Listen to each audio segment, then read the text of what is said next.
My funny Valentine, sweet comic Valentine, you make me smile in your farts.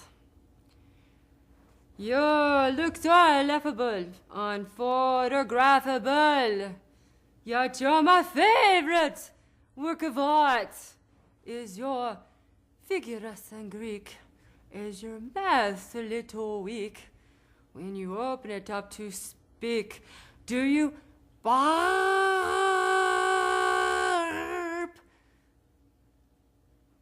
Well, if you do, don't come back.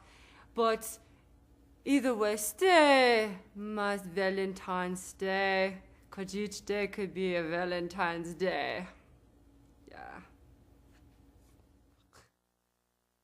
If guys had periods, they'd brag about the size of their tampons.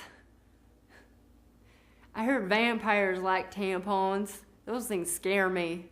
I don't know how they do it. Sometimes I wonder. Women.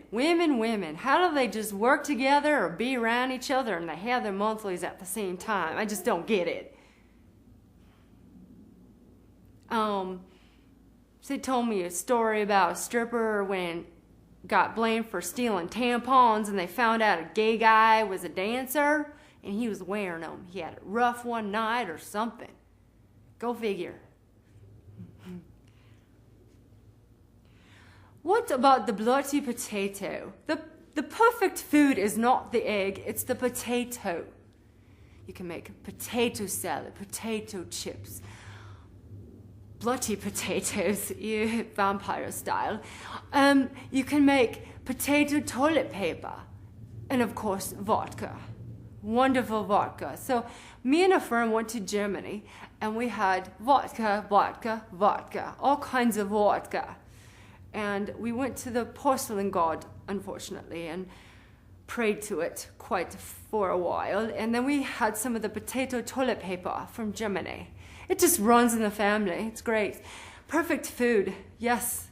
But the only thing that I'm concerned about is that the potato was used and then abused. Used as a woman cut out a dildo and she said it got rid of a yeast infection. True story. But what I don't like is how Michael Jackson cut a hole through it and used it, showed his boys a new Mr. Potato Head. Ah, the poor potato.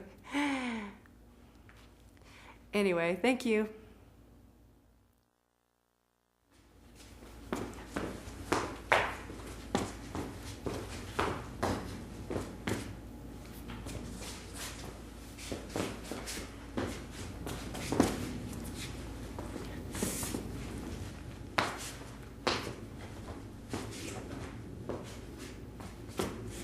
Bang, bang, bang, bang.